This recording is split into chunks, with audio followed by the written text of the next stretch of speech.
से मौजूद हैं, वो कुछ गीत के माध्यम से अपनी अभिव्यक्ति करना चाहते हैं राष्ट्र के नाम। तो ईश्वर जी,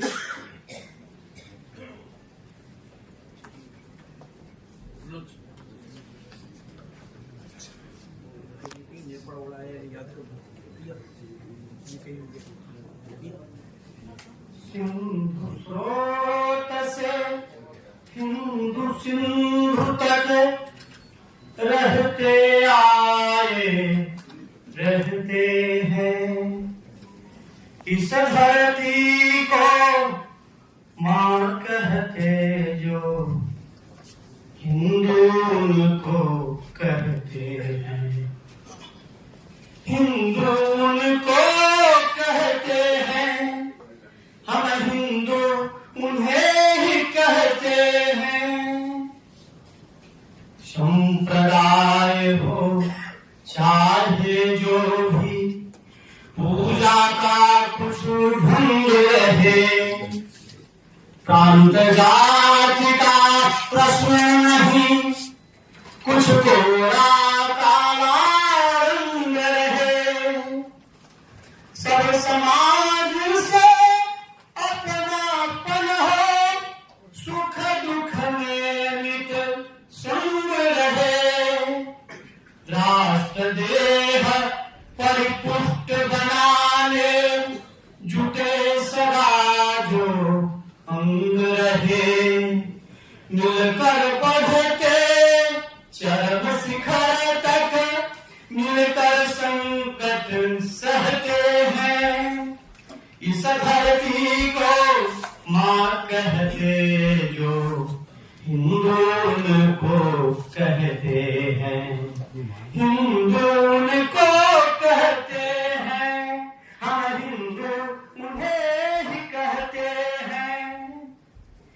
एक हमारा रक्त रक्त में एक भरी मर्यादा है, एक हमारा सील सील में एक भरी मर्यादा है, आजादी है बसी प्राण में, प्राण योग से बाधा है, भौतिकता के मस्त गजों को संयम धारा साधा है, मानवता के अडिग उपासक दानवता को दहते हैं, इस धरती को मां कहते जो हिंदू उनको कहते हैं, हम हिंदू उन्हें ही कहते हैं। भारत भारती जुटा यत्न से भारत भव्य बनाने को, सदियों से बिखरे जनमन को भारत भक्ति जगाने को,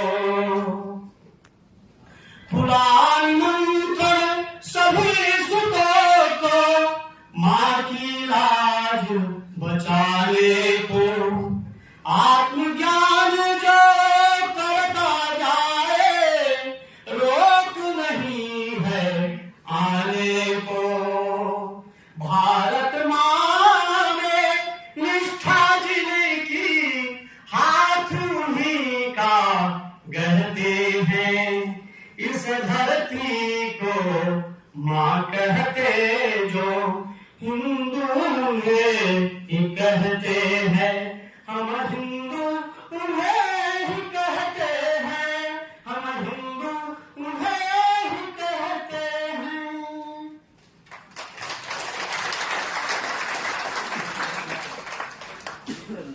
बहुत जोरदार तालियों से स्वागत करिए। एक अंदर देश के प्रति जुनून इस गाने के माध्यम से एक अलग ही विचार जो है हमारे अंदर पूर्ण है। अब मैं इंतजार की घड़ी जो है उसको समाप्त करता हूँ और हमारे बीच में जो हमारे मुख्य अतिथि उनको यहाँ पर अपना वक्तव्य देने के लिए आमंत्रित करता हूँ। सर प्लीज जोरदार तालियों से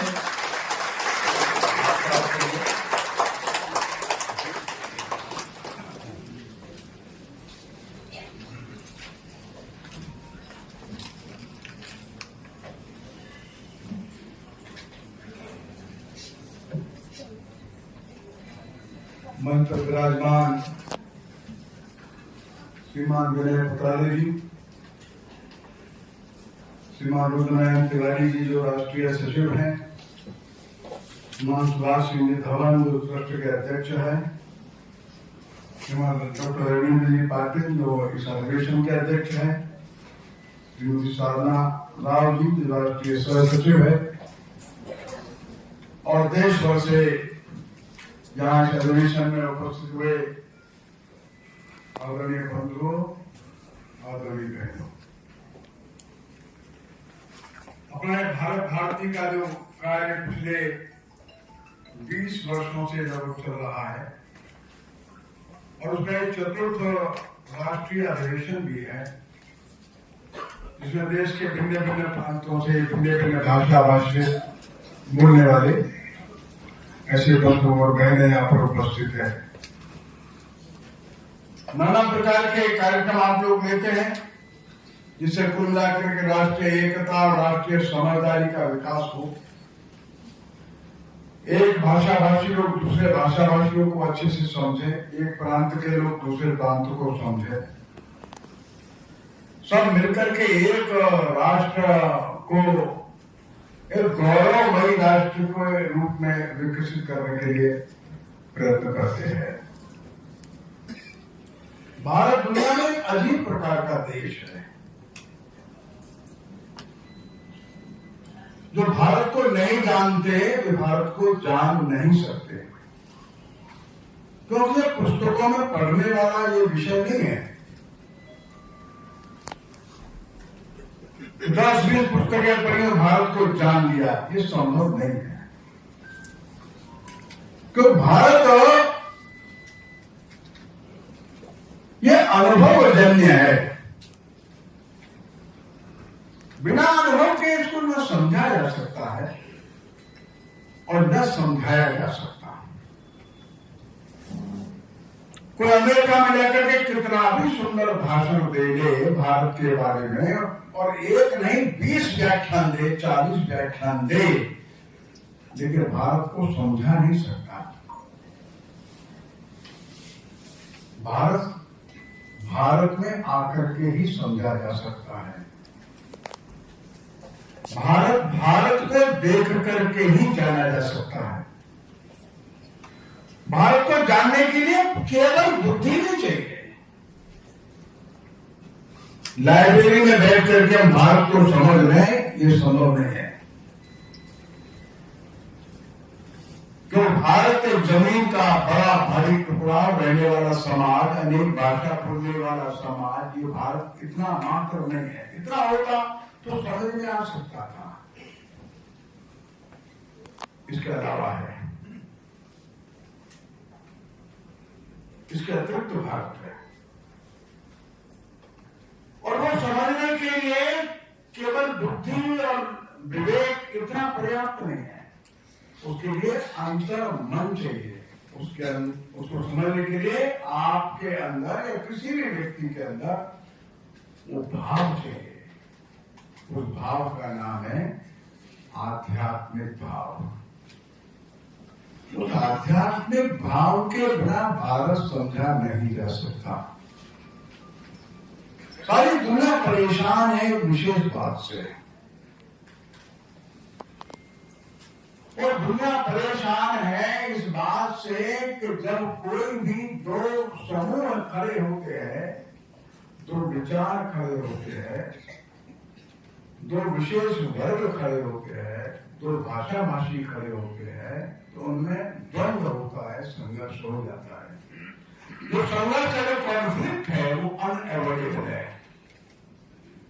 और जब दुनिया के बड़े बड़े जो विद्वान हो गए तो उन्होंने अंत में यही निष्कर्ष निकाला कि स्ट्रगल है ये अनएवॉइडेबल है, हमेशा होगा, ये रुकना संभव नहीं है। क्योंकि जितनी भी जो डाइवर्सिटीज है अंततः वो संघर्ष ही उत्पन्न करेगी। काले और गोरे के साथ मिलकर के नहीं रह सकते, क्योंकि काले हैं ये गोरे, ये दो डाइवर्सिटीज है। ये यूक्रेन के लोग हैं, रशिया के लोग मिलकर नहीं रह सकते। क्यों? ये दो डाइवर्सिटीज है। ये फ्रेंच है, ये जर्मन है, मिलकर नहीं रह सकते। क्यों? ये दो लैंग्वेज की डाइवर्सिटीज है। ये पुर्तगीज है, ये स्पेनिश है, ये दो मिलकर नहीं रह सकते। क्यों? ये डाइवर्सिटीज है। ये शिया और ये सुन्नी है, मिलकर नहीं रह सकते। क्यों? ये दो डाइवर्सिटीज है। ये जो मैं गिना रहा हूं, ये अनंत है, इनफिनाइट है। दुनिया में जितनी डाइवर्सिटीज होगी उतने कॉन्फ्लिक्ट होंगे, जितनी डाइवर्सिटीज होगी उतने स्ट्रगल्स होंगे, and who will survive finally? जो स्ट्रॉन्गेस्ट होगा वही विल सर्वाइव। यह हमारा सिद्धांत है। या फिर अलग हो, आप जर्मन के लोग हैं, जर्मन भाषा बोलते हमारे रहेंगे, अपना देश बना लीजिए अपना। हम फ्रेंच हैं, हम फ्रेंच में रहेंगे, हमारे साथ मत रहिए, या दूर रहिए। एक लिमिटेड रिलेशनशिप रखिए बस। सारी दुनिया इस डाइवर्सिटीज को संभाल नहीं सकी, और डाइवर्सिटीज को, विविधताओं को, भिन्नताओं को संभालने के लिए उन्होंने जो नीति अपनाई वो खतरनाक थी। जब गोरे लोगों ने नीति अपनाई, जब मेरे क्या लगे वो काले मिले, काले मिले, काले को खत्म कर दो, ये पॉलिसी उन्होंने अपनाई। और जितना हो सकता था 20 लाख जो ब्लैक लोग थे उनको मार दिए। जो जाने वाले लोग अंग्रेजी बोलते थे और स्पेनिश बोलते थे, स्पेन के लोग भी गए थे, अंग्रेज लोग भी गए थे अमेरिका में। वहां की जो बोलियां थी सब बोली खत्म कर दिए। नहीं, दो भाषा नहीं, एक ही भाषा चाहिए बस। दूसरी भाषा को सहन ही नहीं होती है। केवल जो जहां अंग्रेज गया, उस अंग्रेज ने वहां की भाषा को दबा दिया और अंग्रेजी स्थापित कर दी। जहां फ्रेंच गए, उन्होंने फ्रेंच स्थापित कर दी। जब स्पेनिश लोग गए, उन्होंने वहां की बोली भाषा खत्म कर दी, स्पेनिश स्थापित कर दी। लोग 10 तरह का कपड़ा पहनते हैं। भारत में अलग तरह का कपड़ा पहनते, भारत में 100 तरह का कपड़ा पहनते हैं। आप कश्मीर का एक अलग कपड़ा है, नेपाल में एक अलग कपड़ा है, आप उत्तराखंड में अलग कपड़ा पहनते हैं, तमिलनाडु में अलग प्रकार का कपड़ा है, आप आसाम में रहेंगे अलग कपड़ा मिलेगा। वो विविधता है, डाइवर्सिटीज है, भिन्नता है। वहां की जलवायु, वहां की प्रकृति, वहां के लोगों का स्वभाव, वहां का मन, उसने विकसित किया उस वस्त्र को। लेकिन नहीं, अंग्रेज जहां जाएगा वो कोट पैंट टाई जाएगा। सब खत्म करिए। Please come in proper dress, भारतीय leader proper dress, please come coat and tie. बस जहां अंग्रेज जाता था, और भाषा, बोली, वस्त्र और आपका जो तौर तरीके हैं, एटिकेट्स है, मैनर्स है, वो जो करता वो सही है। और सारी डाइवर्सिटीज को, विविधताओं को खत्म कर देना और अपनी ही बात उन पर थोप देना, नहीं मानते तो उनको मनवाना जबरदस्ती, ये पश्चिम का तरीका है। हमारा रिलीजन सही है, ये मानिए। जबरदस्ती अपना रिलीजन मनवाने की कोशिश करेगा। भारत ने इस समस्या का समाधान कैसे ढूंढा? ये समस्या तो आज की थोड़ा है, हजारों साल पहले की समस्या थी। जब उत्तर भारत के लोग जगह जगह गए होंगे और दक्षिण भारत के लोग उत्तर भारत की ओर चले होंगे, तो उनको विविधता दिखी होगी। आज से हजारों साल पहले जब शंकराचार्य केरल से उत्तर भारत में गए, तो भाषा को लेकर झगड़ा थोड़ा हुआ कोई। गुरु नानक जब पूरे देश में घूमे, तो भाषा को लेकर झगड़ा थोड़ा हुआ। रामानुज कर्नाटक के ऊपर गए, तो झगड़ा थोड़ा हुआ। चैतन्य महाप्रभु देश भर में घूमते रहे, झगड़ा थोड़ा हुआ। नामदेव जो है महाराष्ट्र से लेकर पूरा उत्तर पंजाब घूमते हुए 20 साल वहां रह करके वापस आ गए पंजाब, को झगड़ा थोड़ा हुआ। कोई भाषा भाषी नहीं हुआ। असम के शंकरदेव थे, पूरे हिंदुस्तान में घूम करके वापस आ गए, कोई झगड़ा नहीं, कोई बात नहीं। बोली, खान पान, पूजा करने की पद्धति, वस्त्र का पहनाव, अपने अपने उत्सव, इन सब में एकत्व को कैसे देखा, वन्यास को कैसे देखा और उसको स्थापित कैसे किया। तो मेजर बात जो है, जो सबसे महत्वपूर्ण बात है, वो अध्यात्म है। आज के विश्व में अपनी साधना की उस महान अवस्था में ये अनुभव किया कि हम दो नहीं है, एक ही है। ये दो देखना ये भ्रम है, दो देखना अज्ञान है।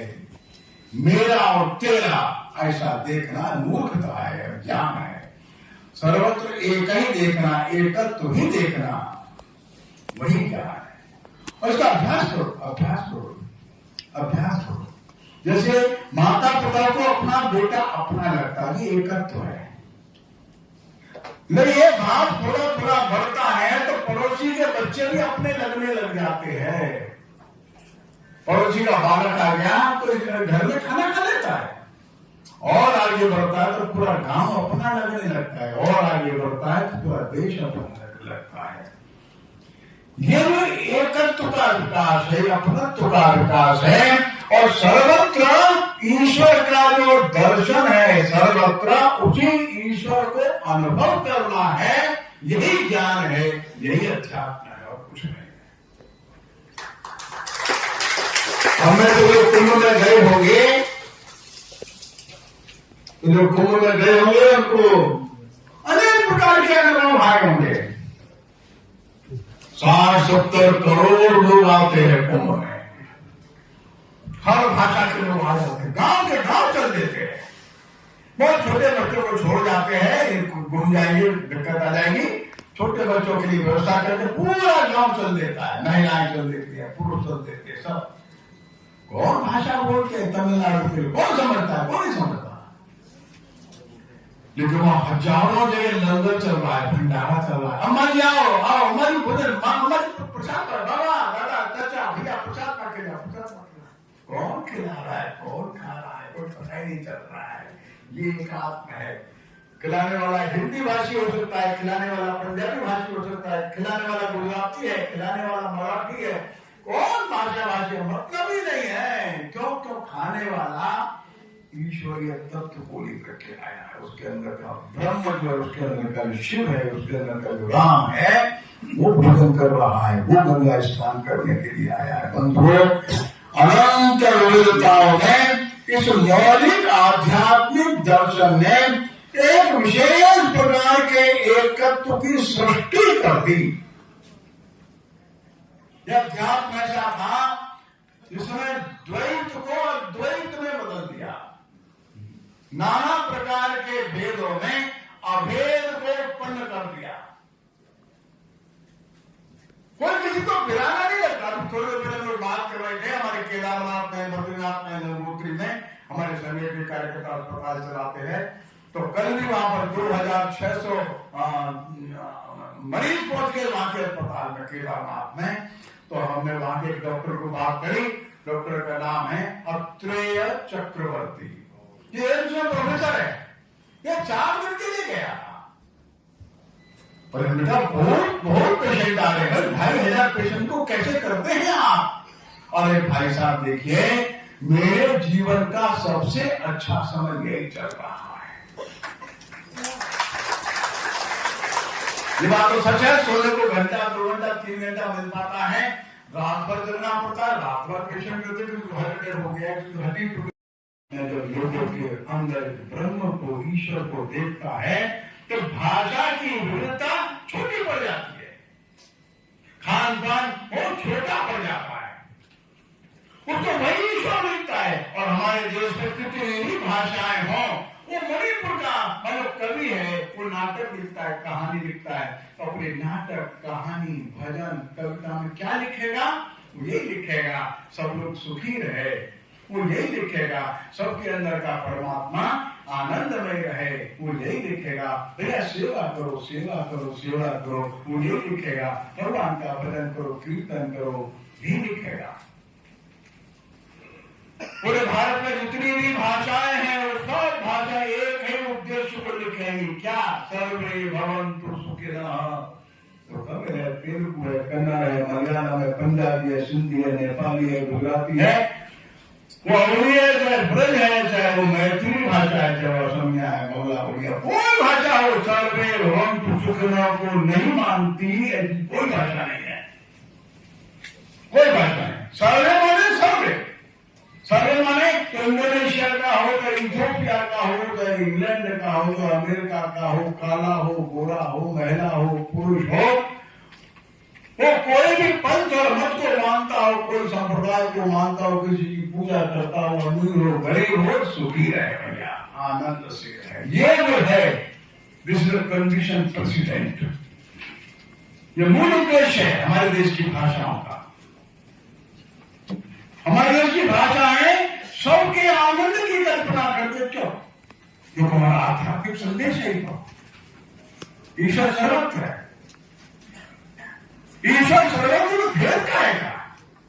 जब सबके अंदर ईश्वर में भेद खाएगा, ये ऊपर का भेद है, काला है कि गोरा है कि लंबा है कि छोटा है, वजन कम है कि ज्यादा है, कि अंग्रेजी पढ़ा है कि हिंदी पढ़ा है, तो बहुत छोटे भेद है। मनुष्य है पर्याप्त है, जीव है पर्याप्त है, वो पक्षी में भी, वो पशु में भी, वो वृक्ष में भी, हर एक के अंदर जो अध्यात्म के रूप में ईश्वर को देख रहा है, ये ईश्वर का ऐश्वर्य विविधता में बदल गया, ये देख रहा है, तो भेद कहाँ है? भेद समाप्त हो गए। तो इस आध्यात्मिक दृष्टि ने, इस आध्यात्मिक बोध ने, इस आध्यात्मिक विचार में, इस आध्यात्मिक व्यवहार ने समस्त भेदों को समाप्त कर दिया। वल्लभ भाई पटेल जी का बहुत भारी योगदान है, बहुत भारी योगदान है, अनकार्य है। लेकिन वल्लभ भाई जी क्यों कर सके, ये ध्यान तो कीजिए आप, कि राजा ऐसे नहीं मिल गए आकर के, सब राजाओं को ध्यान में आ गया कि अपना देश अब स्वतंत्र हो गया, अपना देश, अब चलो मिल लेते हैं। त्रिपुरा की महारानी थी, जब महारानी को पता लगा कि हमारा स्वतंत्र हो गया, चलो हम रहेंगे, हम साथ में, वो कभी आई नहीं थी, दिल्ली कभी नहीं आई थी। तो उसको मालूम था इंद्रप्रस्थ वो स्थान है जो हमारे पुरखे युद्ध लड़ने के लिए गए थे महाभारत का। हम युधिष्ठिर से एक सम्मान लेकर के आए थे, हमारे पास युधिष्ठिर का दिया हुआ सिंहासन मौजूद है, युधिष्ठिर ने हमको ध्वज दिया था, वो त्रिपुरा के राजमहल में रखा है। जब रानी को पता लगा वो इंद्रप्रस्थ पर स्वतंत्र हो गया, तुरंत उसने आज्ञा दी, नहीं हम भारत के साथ मिलेंगे। राणा मेवाड़ को पता लगा अब मिलना है, तो एक तो राजा जो थोड़ा सा कुछ शर्तें रखे थे, राणा मेवाड़ ने उन राजाओं को कहा, देखो तुम्हारे पूर्व में पहले बहुत गलती कर चुके हैं, मुगलों के साथ रहे हैं, अब पाप के प्रक्षालन का धोने का अवसर आ गया है, तो समझौता हस्ताक्षर करो, जाओ। भारत का एकत्व तो इसलिए है, ये धरती अध्यात्म को मानती है, और अध्यात्म में धीरे धीरे कम हो गया तो एकता लाना कठिन हो जाएगा, ध्यान रखना। और जब हर भाषा, हर बोली के अंदर हमारे अध्यात्म का भाव बना है। हमारे कम्युनिस्ट भाई हैं, वो थोड़ा वृद्धावस्था में आकर के समझ पाते हैं कि इस देश में एकता का आधार क्या है, तो पूरे हो जाते हैं, तब तुमको ध्यान में आता है। ऐसे हमारे कुछ विदेशी भाव वाले लोग हैं, वो कहते धर्म क्या होता है, तो हम कुछ नहीं समझते, वो नहीं समझते, वो कोई दिक्कत नहीं है, बाद में समझेंगे, धीरे धीरे समझेंगे। मैं कहा पुस्तकीय बातें नहीं है, अध्यात्म तो अनुभव की बात है। आप देखिए तो सही, जो भावनाएं मन में करुणा पैदा करती है, जो भावना मन में श्रद्धा पैदा करती है, जो भावना मन में दूसरे के लिए प्यार उत्पन्न कर देती है, जो भावना धीरे धीरे धीरे धीरे भगवान के चरणों में विसर्जित कर देती है, उसको अध्यात्म कहते हैं। ये कैसे समझा जाएगा, ये समझना मुश्किल है। हाँ, जब आप उसको गहराई से डूब जाएंगे तब अनुभव करेंगे, तब देखेंगे वो महिला जो अपने बच्चों को या अपने परिवार को लेकर के आती है गंगा के किनारे कुंभ में, और गठरी से ऊपर रख करके के लिए फिर चल देती है वापस। 4 दिन आने में, 4 दिन जाने में, और 1 मिनट की डुबकी लगा कर चल दी। क्यों? गंगा पवित्र है, इसको मालूम है। ये उसकी श्रद्धा का विषय है, ये बहस का विषय नहीं है, ये तर्क का विषय नहीं, ये पुस्तकीय ज्ञान से उत्पन्न हुई श्रद्धा नहीं है। हजारों वर्षों से एक पीढ़ी दूसरी पीढ़ी चलती चली आ रही है, वो श्रद्धा है। इसको कहते हैं श्रद्धा। यथार्थ की पवित्र धारा है, इसका नाम भक्ति है।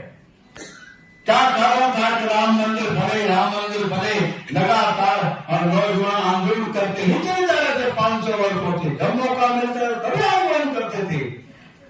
लोग क्या क्या नहीं बोलते थे, अरे वहां शौचालय बना दो, पार्क बना दो, लाइब्रेरी बना दो, स्मारक बना दो, आदि आदि आदि आदि।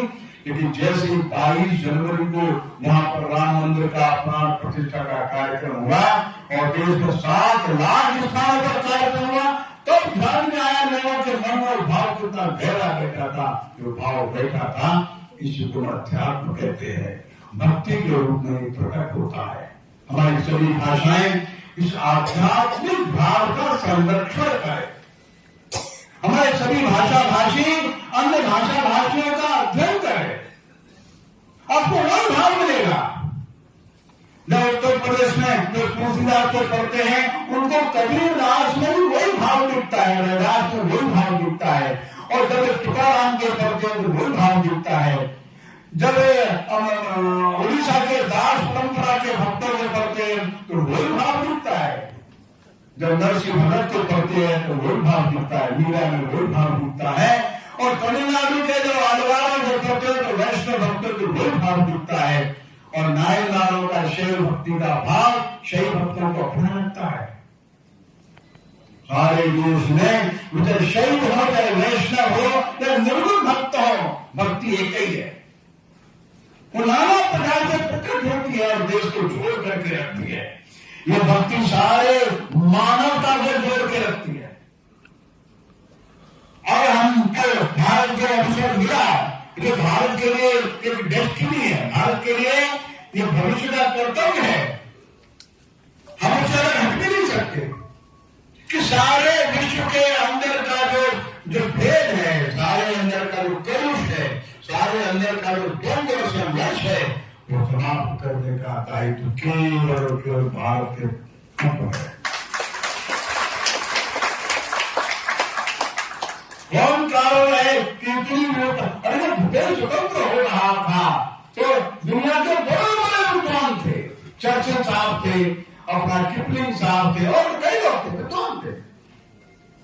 अरे भाई, इस भारत को आजाद मत करो, तुम लोग समझ नहीं रहे हो, मां मूर्ख हो गए, ये लड़ करके मर जाएंगे, क्योस हो जाएगा, और ये जिम्मेदारी हमारी है, ये हमारे माथे पर कलंक लगेगा। आप चर्चिल साहब के इन सबके पुराने भाषणों को देखिएगा, ऐसे लोग अमेरिका में भी थे, ऐसे लोग इंग्लैंड में भी थे, जो भारत की आजादी का विरोध इसलिए कर रहे थे कि उतनी विविधताओं का ये देश एक रह नहीं सकता, बिखर जाएगा, टूट जाएगा, लड़के मर जाएंगे लोग। काश अगर वो जिंदा हो तो देखते तुम्हारा हाल क्या है, हमारा हाल क्या है।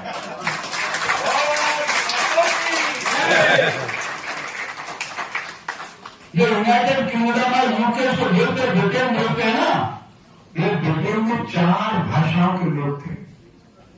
तो पहले आयरिश से अलग हो गए, हम नहीं रहेंगे यूके के साथ। अब जो दूसरे आयरिश और है, एक आयरलैंड और एक इंग्लैंड के अंदर है, ये 120 साल से आंदोलन कर रहे हैं, हम अलग रखेंगे। हम स्कॉटिश लोग अलग आंदोलन कर रहे हैं, और 4 ही राज्य थे, स्कॉटलैंड, आयरलैंड, इंग्लैंड और वेल्स। इंग्लैंड एक है, ये तीनों आंदोलन कर हमको अलग करो। और स्कॉटलैंड में वोटिंग हुआ था तो भी 45% लोगों ने काम अलग होना चाहते हैं, फिर 5% कमी रह गई है, वो तैयारी कर रहे हैं। 15 साल बाद 10 साल बाद यदि दोबारा प्लेबसाइट होगा तो वो भी अलग हो जाएंगे। ये अपने को एक नहीं रख पा रहे, पूरा रूस बिखर गया, लिथुआनिया, लेटविया, अजरबैजान, कजाकिस्तान सब अलग हो गए, 18-19 अलग हो गए, एक नहीं यूएसए भी एक है। क्यों? क्योंकि सबका फेडरल कॉन्स्टिट्यूशन है, 50 राज्यों के संविधान अलग अलग है।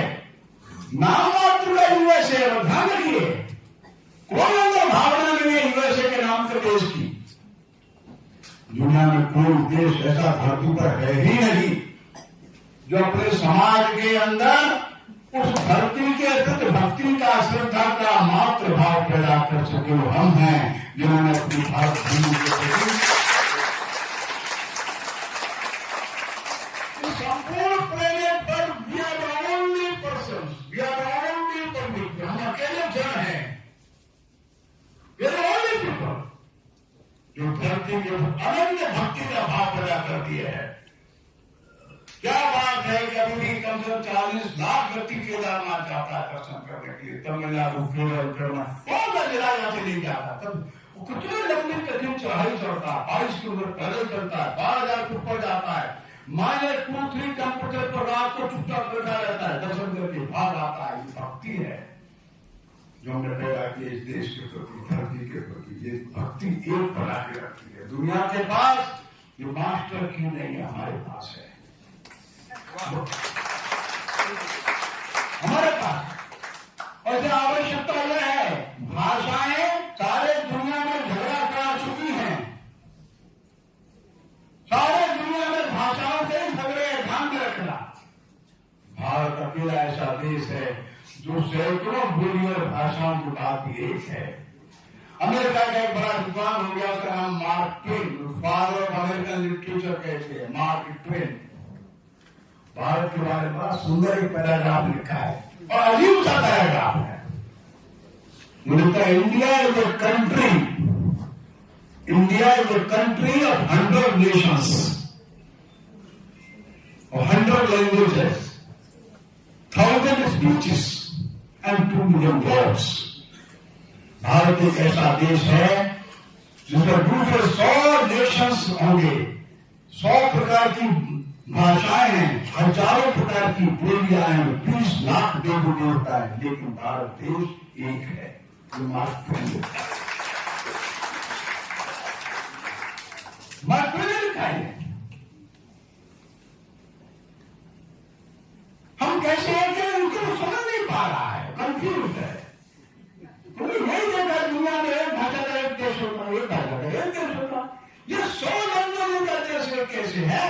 एक रिलीजन का एक देश होता है, 20 लाख देवी देवताओं का एक देश है कैसे? हजारों बोलियों का एक देश है कैसे? आप गूगल पर मार्क ट्वेन अबाउट इंडिया आप डालेंगे, खट एक पैराग्राफ आएगा, ये आएगा। ये हमारी विशेषता है। हमारे पुरखों ने ऋषियों ने बंद किया, भाषा कोई सी हो, बोली कोई सी हो, धरती के भक्ति का भाव और सबके अंदर ईश्वरीय तत्व को देखना और सबके बड़ा परिवार मानना। इसलिए भाषा को लेकर संघर्ष लोग कराने की कोशिश करते जरूर है, होता नहीं है। क्यों? हमारी अंतर्भुक्त जो एकता है बहुत मजबूत है।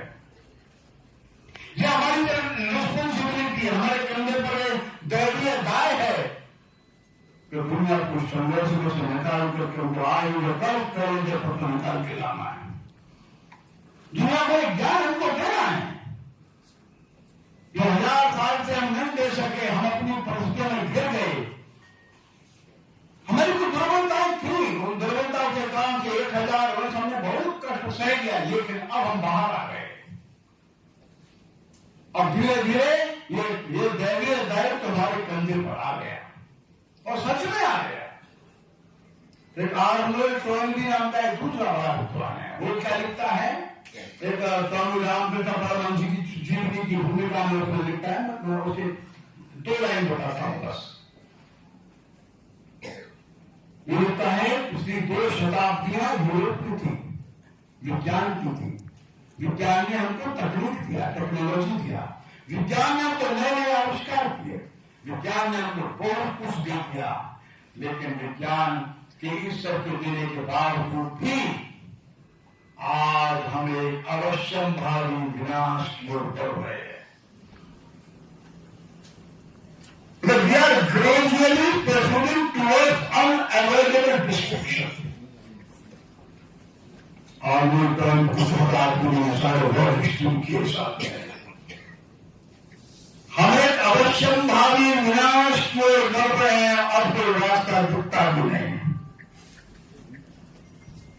अवश्यम भावी विनाश की ओर दुनिया बढ़ रही है, तो दिखता है नहीं, एक रास्ता है, अगर हम भारत की शरण ले ले तो।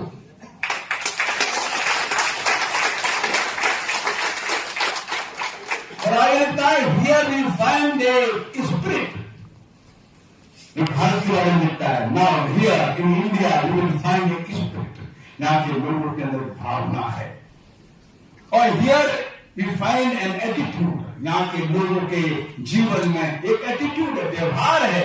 और दोनों बातें मिलकर के ऐसी हो जाती है कि सारे दुनिया को एक परिवार की तरह विकसित होता हुआ देखते हैं। इस क्षमता के रीडिंग में है, अनंत विविधताओं में, अनंत प्रकार के व्यवहारों में भी ये परिवार का भाव छोड़ते नहीं। ये हमारी स्पिरिट है और हमारा एटीट्यूड है, बस this is the only way, एकमात्र यही मार्ग बचा है, कोई मार्ग है नहीं। और इसलिए ये हमारे पर जिम्मेदारी है, हमको वैसा ही आदर्श प्रस्तुत करना। हमको, हम किसी प्रांत में रहते हो, हर प्रांत की भाषा का सम्मान करना है। हमने प्रत्येक भाषा को राष्ट्रभाषा कहा है, हर एक भाषा राष्ट्रभाषा है, हर एक भाषा के अंदर वही भाव है। और एक भाषाभाषी दूसरे भाषाभाषी का साहित्य पढ़े, हर प्रांत 10-20 पुस्तकें अपने भाषा की दूसरे प्रांत वालों को गिफ्ट दे। हर प्रांत में एक सेंटर ऐसा डेवलप करो जिस सेंटर पर, केंद्र पर सभी भाषाओं का अच्छा साहित्य आता जाए। बाद में उस साहित्य का अपनी भाषा में अनुवाद बना लो, नहीं है तो अपनी भाषा में अनुवाद करने का प्रयत्न करिए। अच्छा साहित्य बंगला में बहुत बड़ा साहित्य है, लेकिन वो साहित्य जो है मराठी में आ गया है, ये कहना कठिन है। मराठी में बहुत बड़ा साहित्य है, लेकिन साहित्य सारा तमिल, तेलुगु, कन्नड़ में आ गया है, कहना कठिन है। हमारे पास बहुत भाषाएं हैं, बहुत बड़ा साहित्य है, हमारे संतों का बड़ा साहित्य है, लेखकों का साहित्य है, कवियों का साहित्य है, नाटक है, कहानियां है, उपन्यास है।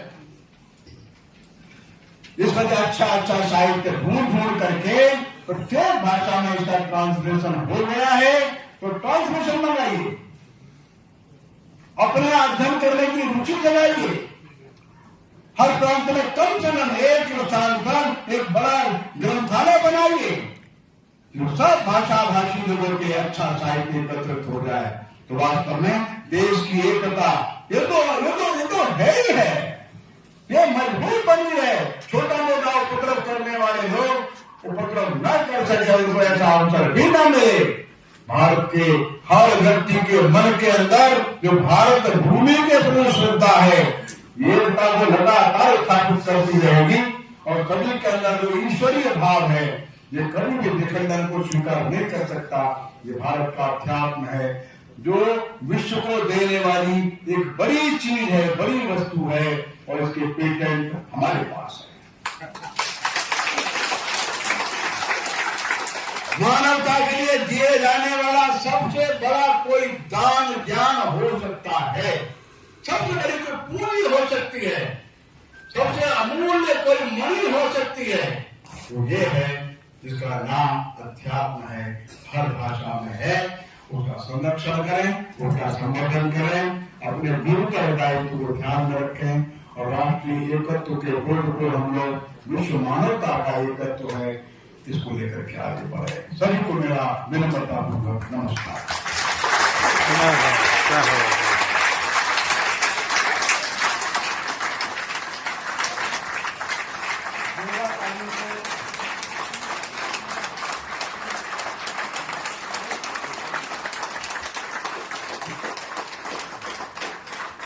बहुत सुंदर बात कही सबने।